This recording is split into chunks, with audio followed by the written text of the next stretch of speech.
ఈరోజు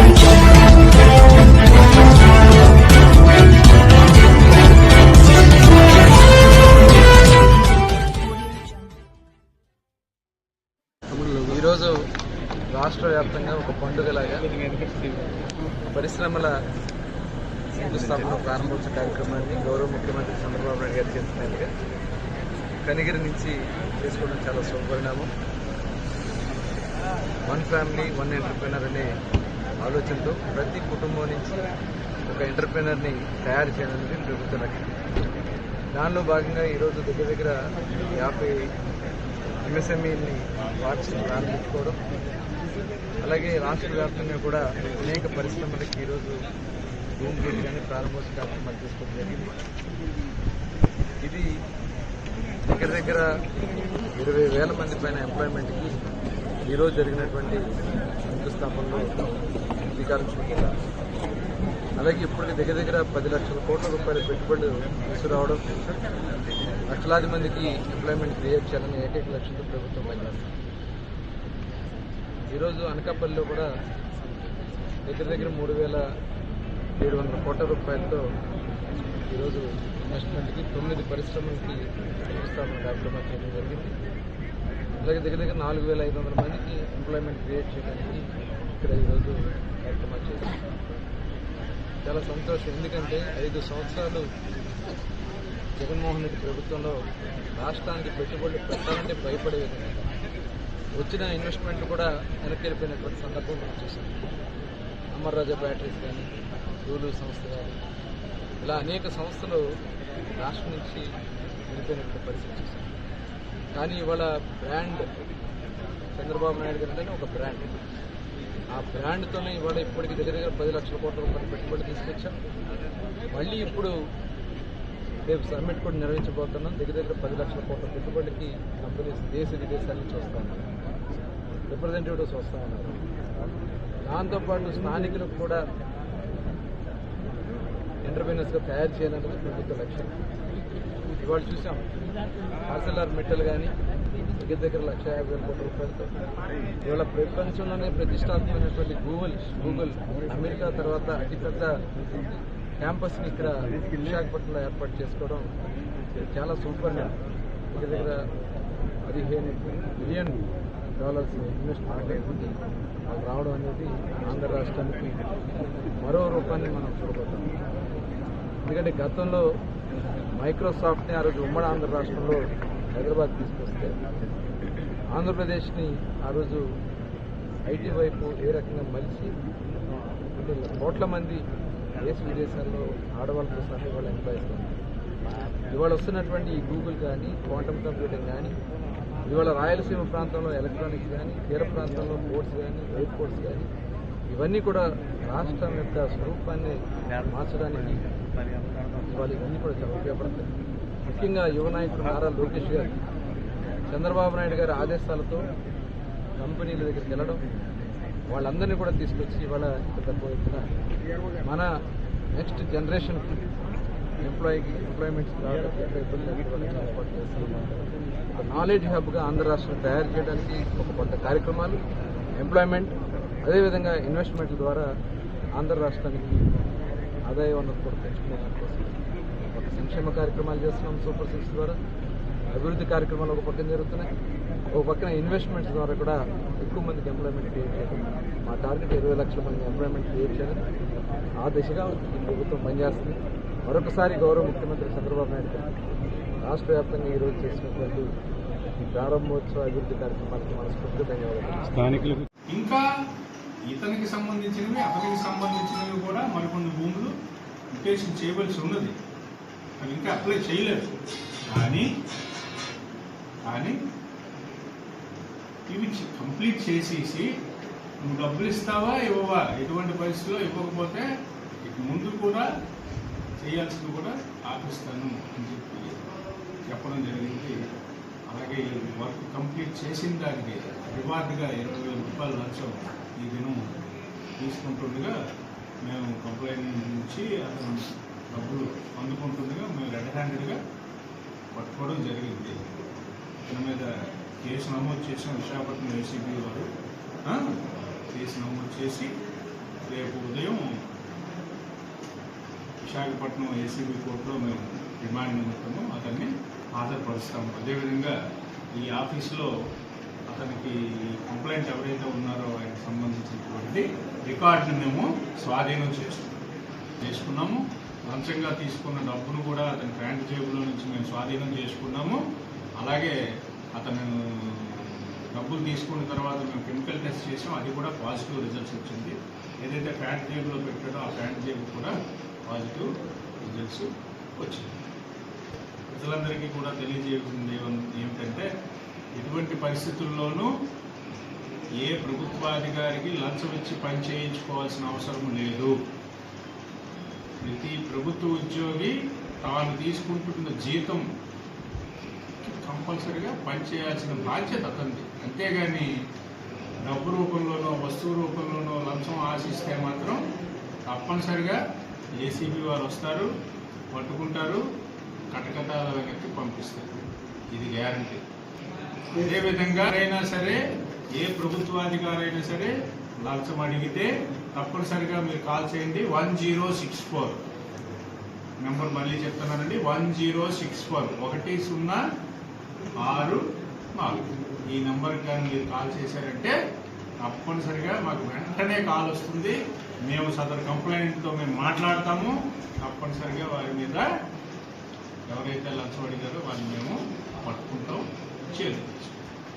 చుక్క సూన్నారెడ్డి విఆర్ఓ పేరు చుక్క సూన్నారెడ్డి, ఎమ్మలమండ గ్రామం విఆర్ఓ, దేవరావుపల్లి మండలం. అతనికి బెదిరింపులు రావచ్చు. సో ఆ కారణం చేత మేము ఫిర్యాదు తాలూకా పేరు చెప్పలేకపోతున్నాం. కంప్లైంట్ రక్షించాల్సిన బాధ్యత మాకుంది. పెదనందిపల్లి గ్రామానికి చెందిన ఉంది కదా, వావిలిపాడు రూటు నల్లబిల్లు కళ్ళాలు ఉన్నాయి కదా, ఆ కళ్ళం దాటినాక వెంటనే జంక్షన్ నుంచి ఆ రోడ్డు మీద ఒక ట్రాన్స్ఫార్మర్ ఉంది. ఆ ట్రాన్స్ఫార్మర్ దగ్గర సుమారు 4 గంటల ప్రాంతంలో సాగింది. కంప్లైంట్ మాకు మొన్న 9వ తారీఖున ఇచ్చారు.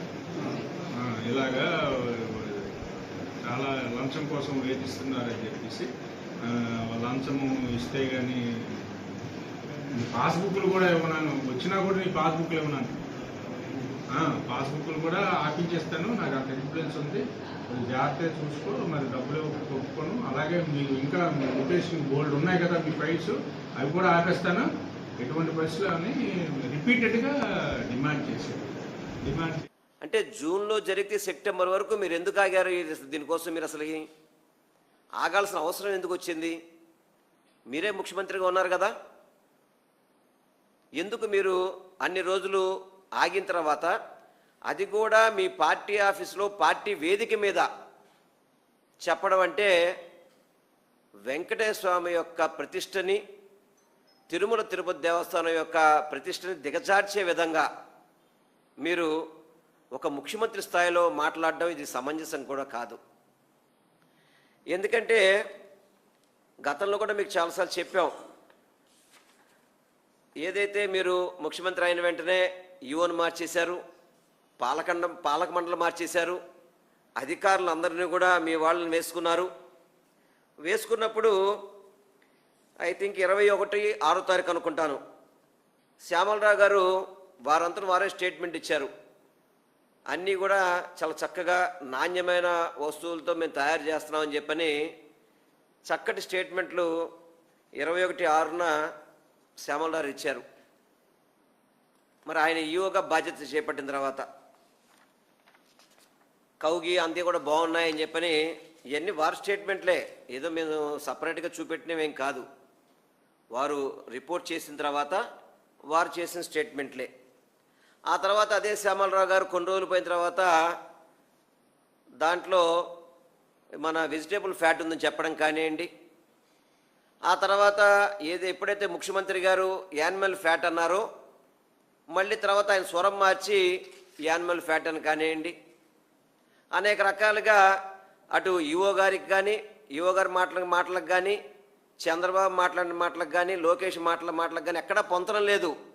కేవలం రాజకీయ దురుద్దేశంతో ఏదో వైఎస్ఆర్సీపీ పార్టీ మీద, వైఎస్ఆర్ కాంగ్రెస్ పార్టీ మీద బురద జల్లాలని చెప్పని, కేవలం బురద జల్లి ఈ వైఎస్ఆర్సీపీ పార్టీని ఏదో బ్యాడ్ చేద్దాం ఆంధ్ర రాష్ట్రంలో అని చెప్పని మీరు ఆ విధంగా వైఎస్ఆర్సీపీ కోసం అని చెప్పని వెంకటేశ్వర స్వామి గారి యొక్క ప్రతిష్టని దిగజార్చడం అనేది చాలా బాధాకరం కూడా.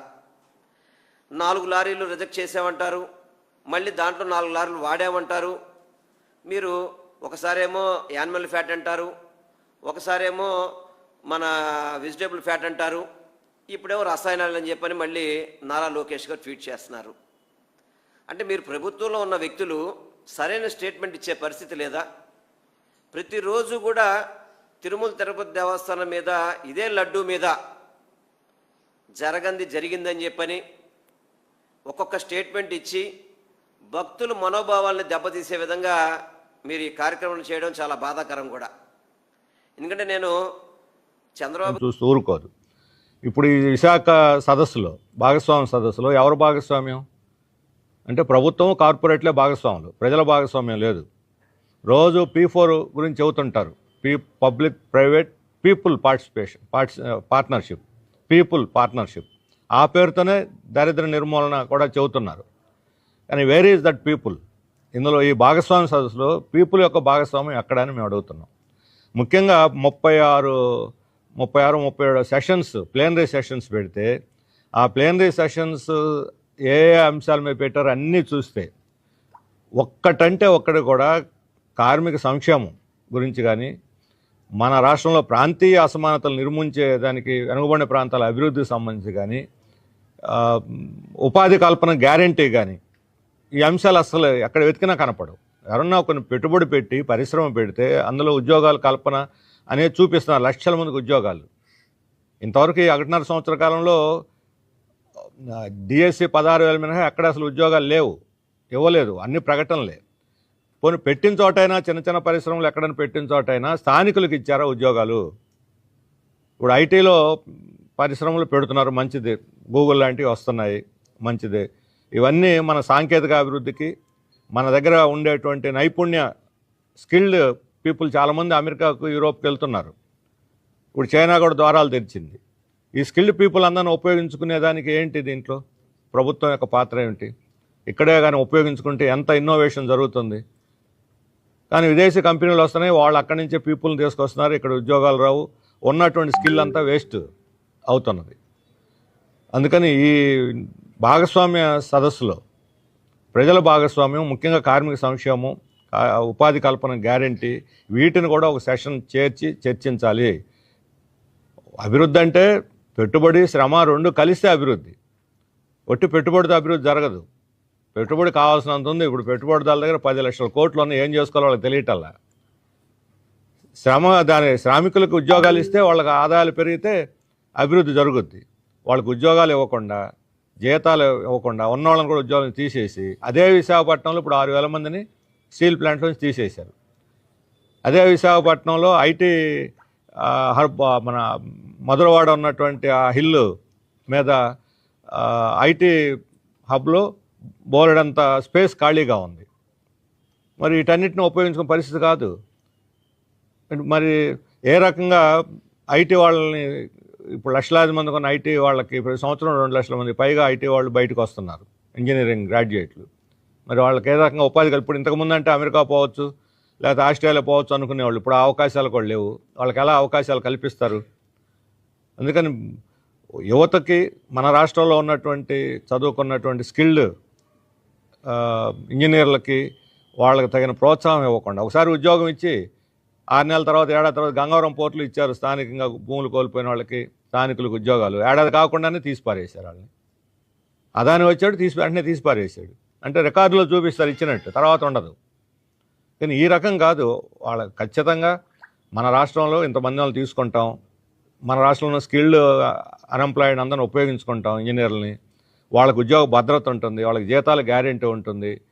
ఇవన్నీ ఇస్తే ఎట్లయితే మీరు పెట్టుబడి గ్యారెంటీలు ఇస్తున్నారో, తెలివిగలని స్కిల్డ్ పర్సన్స్ కూడా మీరు అలాంటి గ్యారెంటీ. తెలుగుదేశం తిరుమల దేవస్థానం చైర్మన్గా నియమించడం జరిగింది.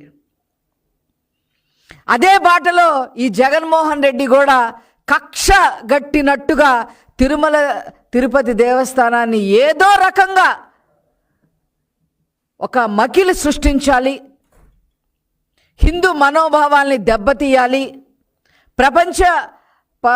ప్రపంచవ్యాప్తంగా ఉన్న భక్తుల నమ్మకాన్ని మనం తీసి పక్కన పెట్టాలి, ఏ రకంగా చేయాలి అని చెప్పి ఒక కక్ష సాధింపుగా తిరుమల తిరుపతి దేవస్థానం మీద కూడా కక్ష కట్టారు.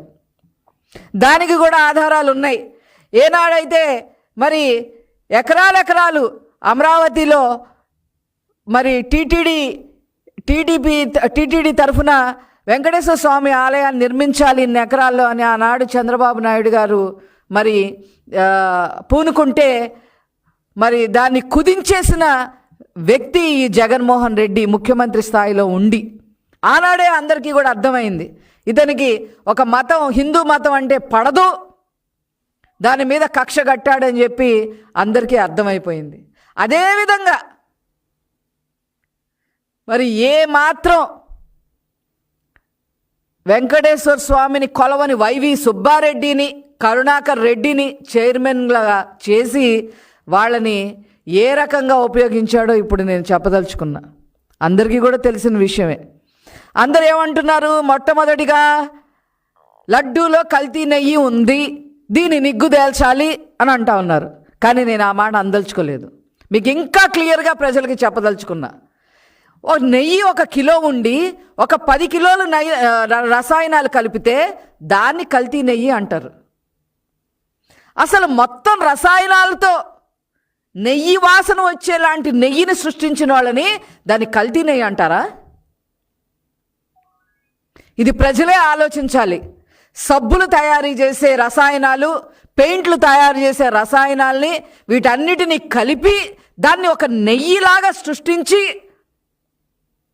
63 లక్షల కిలోల లడ్డూల్ని తయారు చేయించి 250 కోట్ల పైన డబ్బులు తినేశారు అనంటే వీళ్ళని ఎక్కడ పాతి పెట్టాలి, ఎక్కడ పోడ్చాలి వీళ్ళని? మేము అది చేయలేదు, ఇది చేయలేదు, మీరు ఏదో మాట్లాడుతూ ఉన్నారు. ఆనాడే ప్రతిపక్ష నేతగా నారా చంద్రబాబు నాయుడు గారు చెప్పారు, కల్తీ నెయ్యి వాడతాం.